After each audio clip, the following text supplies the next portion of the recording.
Have you ever been around someone? It could be a best friend, family member, your partner, I don't know. But have you ever been around them, spent time with them, and you notice that certain things start acting up on your body? Maybe you start to feel extra tired. Maybe your brain feels foggy. Maybe your back is aching. Maybe you get a migraine out of nowhere. If this is your situation, you're feeling drained after being around or helping certain people stick around, this message is for you. All right, so you arrive at a friend's house feeling perfectly fine, energized, you can run a marathon. The conversation starts, you're listening, you offer advice and support, but after, let's say, a few hours of being around them, you start to notice that your physical energy is plummeting. Your mind is foggy, and there's a heavy weariness that is settling over you. And it's so heavy, you feel you could fall asleep just standing up. You leave feeling depleted. You're wondering where all your energy went. I'm talking you had coffee, you know, your normal morning routine where you're feeling good. So you should not feel like you can go to sleep standing up. Something just ain't right. This isn't just physical fatigue. It's like a deep spiritual depletion. And this happens, unfortunately, when we become a fuel source for bad energies. You're feeding their darkness. They don't want to fix themselves. They call you. You run over, and your light gives them everything they need to keep going. These individuals have made their pain their home, their struggles, and they don't want to really fix themselves. They don't really care to do all that healing work.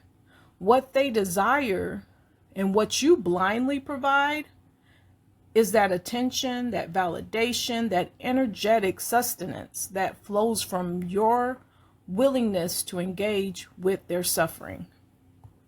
Your light, my dear friend, becomes everything they need to keep going without ever having to do the hard work of healing, going to God, for change. They siphon your vibrant energy. That's what they're doing.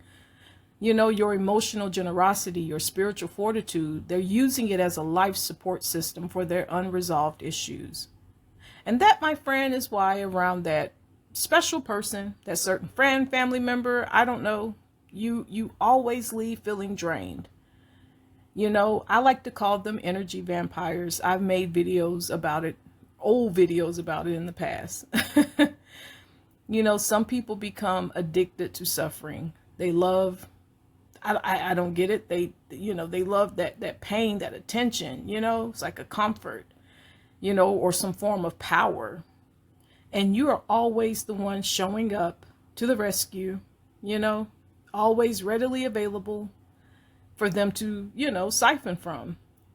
So guard your heart. Above all else, guard your heart, for everything you do flows from it.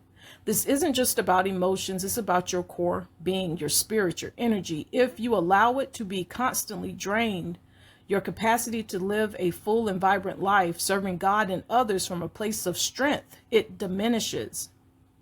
Now, I want to say this, not everybody is an energy vampire, so don't go looking at certain people with the side eye. Some people are actually trying to do the work and change, and be there for them is the advice I'm going to tell you. Be there for them. You see them trying, be there. When you're down and they're trying to help you, you do the same for them, But we do have people that on purpose, will siphon your energy, and they're feeling good and now you're feeling sick and off and tired.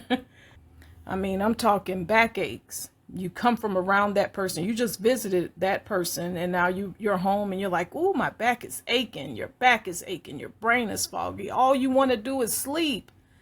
God is literally showing you, that there's a reason for that. This person has probably, he or she is housing negative attachments on them, and all of that is leaking out on you. It's the best way I can describe it. And then you'll start noticing in your personal home life that things are just upside down, you know, now you're feeling unmotivated. You're feeling just depressed all of a sudden, you know. I'm not saying you need to drop that person, whoever comes to mind when you're listening to this video. Don't drop them out your life, but just keep them at a distance. You know, maybe be busy when they call you. Like, hey, I need you to come over for like the 50th time. You know, maybe, you know, you're busy, but I'm going to pray for you. You know what I mean? Now, I'm not going to make this video too long. If you like my style on how I deliver messages, leave a comment, subscribe if you want to. You don't have to. But decide to stick around. I appreciate you. Thank you. And I hope you enjoy the rest of your evening. Take care.